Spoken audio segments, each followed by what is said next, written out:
दंगल express channel को subscribe करिए। ये छुटकी बहुरिया घर आए ना तो बढ़िया से खबर लेना। देखो हम लोग को बिना कुछ बोले बतियाए घर से बाहर चली गई, वो तू कड़ी के ड्राइवर के साथ जिसके ऊपर इतना बड़ा आरोप लगा। तुम्हारी बहन का नाम जोड़ा गया उसके साथ। घर के मान मर्यादा का तो तनिको ख्याल नहीं है उसको। बहू बेटे की कोनो मर्यादा होती है, लेकिन ये तारा तो सबकी धज्जा उड़ाने में लगी है। समझ नहीं आता आखिर वो चाहती क्या है। कोई नहीं अम्मा बाबूजी, और एक सवाल का जवाब लिया जाएगा उससे।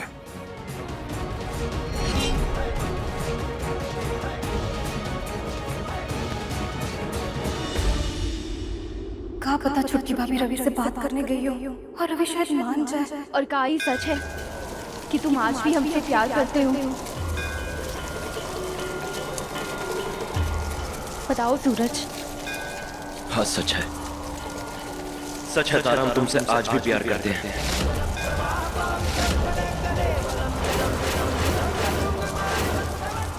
तो उस प्यार के बदले, अफसोस के बदले और चाहत कि हम हमेशा खुश रहें, उसके बदले तुम काजल बबूनी जी से ब्याह कर लो।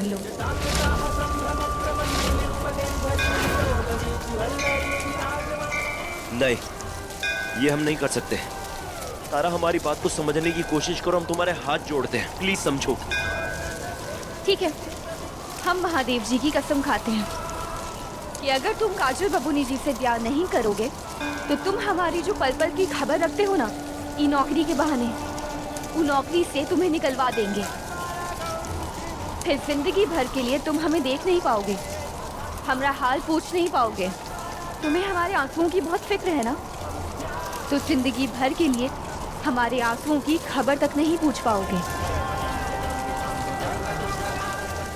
ऐसा मत करो तारा, प्लीज ऐसा मत करो। हमसे हमारा मकसद मत छीनो। हम यहाँ पर रहकर जो भी कुछ कर रहे हैं वो सिर्फ इसलिए कर रहे हैं ताकि तुम खुश रहो। तुम कुछ मत करो, तुम काजल बबूनी जी से ब्याह कर लो और हम खुश हो जाएंगे। हम तुम्हें कैसे समझाएं तारा? महादेव, आप ही बताइए कि हम क्या करें। बताइए महादेव। हम बताते हैं कि महादेव जी क्या चाहते हैं। जो कुछ भी हो रहा है ना, वो महादेव जी की मर्जी से हो रहा है। वरना घर वाले बताते हैं कि काजल बबूनी जी के लिए न जाने कितने बड़े बड़े रिश्ते आए। डॉक्टर, इंजीनियर, कलेक्टर, बहुत बड़े लोगों के रिश्ते आए, लेकिन उन्हें कौन पसंद आया? तुम। उन्हें तुमसे बहुत प्यार है सूरज, इसलिए फैसला तुम्हारे हाथों में है। या तो घर जाके काजल बबूनी जी को बोल दो कि तुम ब्याह करने के लिए तैयार हो, या फिर सम्राट जी को बोल दो कि तुम ही नौकरी छोड़कर चले जाओगे। फैसला तुम्हारा है।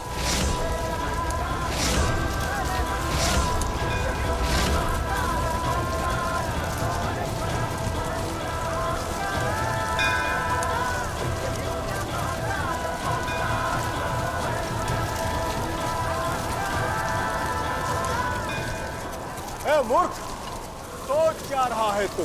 एक भूत का विवाह मनुष्य के साथ भला हो सकता है क्या? दो मनुष्यों के बीच में विवाह होता है, एक भूत किसी मनुष्य के साथ विवाह नहीं कर सकता। और यदि भूत ने हाँ कर भी दिया विवाह के लिए, तो विवाह के विधि विधान, उसके रस्मों को कैसे निभाएगा? कैसे ही तुम्हारा विवाह मंडप में गठजोड़ होगा, तुम्हारा सच सामने आ जाएगा। तुम भूत बनकर खड़े हो जाओगे, तब क्या करोगे? ज्यादा सोचो मत, जाओ चले जाओ यहाँ से। बाद में सोचना कि तारा के लिए क्या करना है। छुटकी पापा ने बात की होगी तो क्या की होगी? रवि माना होगा कि नहीं माना होगा? कुछ समझ में नहीं आ रहा है। क्या पता क्या हुआ होगा।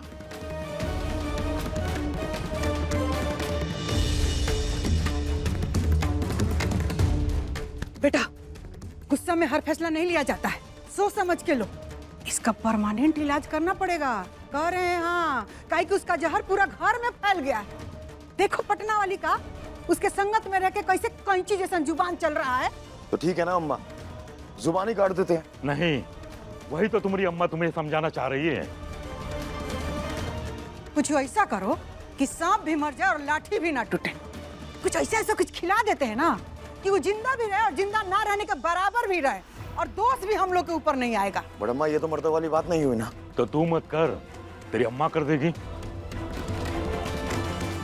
नहीं बाबूजी, वो हमसे लड़ना चाहती है, हमें टक्कर देना चाहती है। हम भी तो देखें कहां तक टक्कर देती है तारा सिंह। तो ठीक है, तू अपने तरीके से निपट, तेरी अम्मा अपनी तरीके से निपटेगी। जो पहले जीत जाए बम भोले।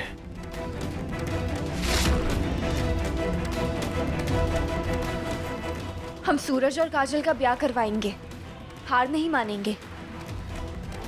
और पद्मा भाभी के साथ जो गलत हो रहा है उसे भी सही करेंगे।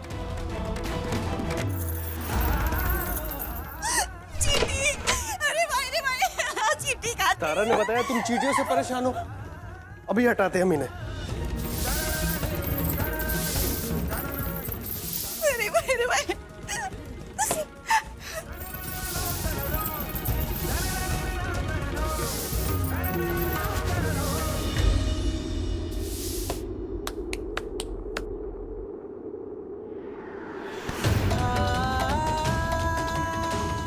ये लो चाय पियो।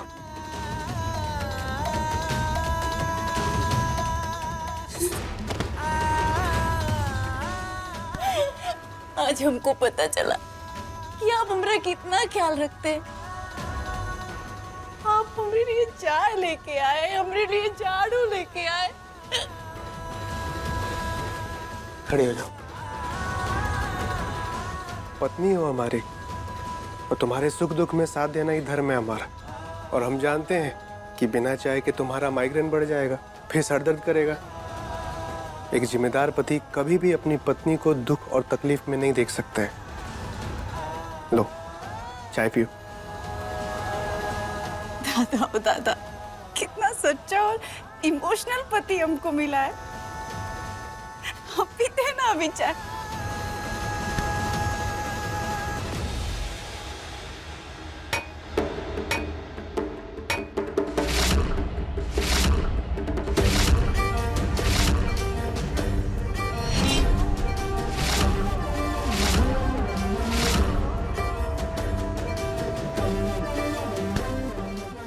हमें अपने फैसले की नाफरमानी बर्दाश्त नहीं है मास्टर साहब।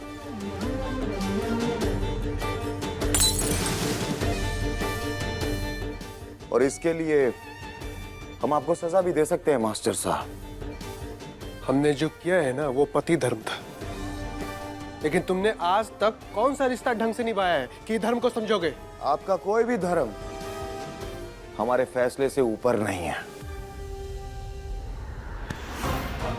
और ये बात हम अभी आपको साबित करके दिखाएंगे।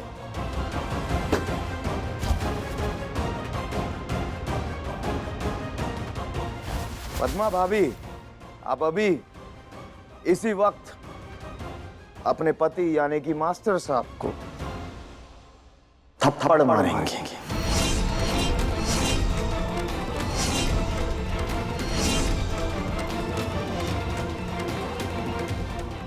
बेटा, बहू के हाथ से बेटा को थप्पड़? ना ना ना ना, औरत और मर्द का फर्क समझो बेटा। अम्मा,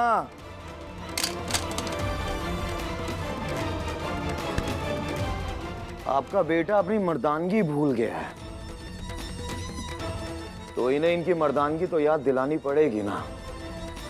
एक मर्द और औरत में क्या फर्क होता है ये तो बताना पड़ेगा। अब एक औरत के लिए झाड़ू मारना, उसके लिए चाय बनाना, ये मर्दानगी नहीं है मास्टर साहब। तकलीफ में अपनी बीवी की सेवा करना सच्चे मर्द की पहचान होती है, लेकिन तुम ये क्या समझोगे? तुम्हें तो औरतों को तकलीफ देने में ही मर्दानगी दिखती है। अभी जब एक औरत आपको दर्द देगी ना मास्टर साहब, तब आपको पता लगेगा। पद्मा भाभी, आपके सारे ऐशो आराम, आपकी सारी रहीसियत तभी बरकरार रहेगी अगर आप हमारे मास्टर साहब को थप्पड़ मारेंगे। रहने दीजिए ना बाबा जी। रहने नहीं दीजिए पद्मा भाभी, थप्पड़ मारिए अपने पति को। अम्मा जी आप बाबा जी को समझाइए ना, ये बाबा जी क्या कह रहे हैं?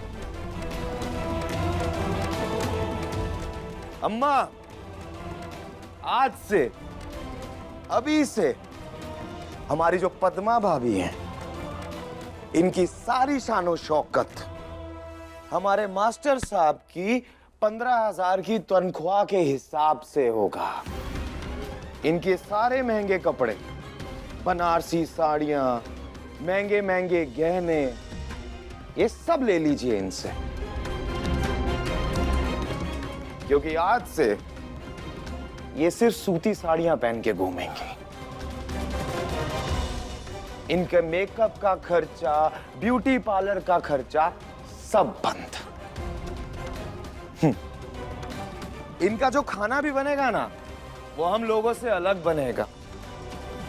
और अगर कल को ये बीमार भी हो जाती हैं, तो उस बीमारी का जो इलाज भी होगा ना अम्मा, वो इन दोनों की औकात के अनुसार होगा।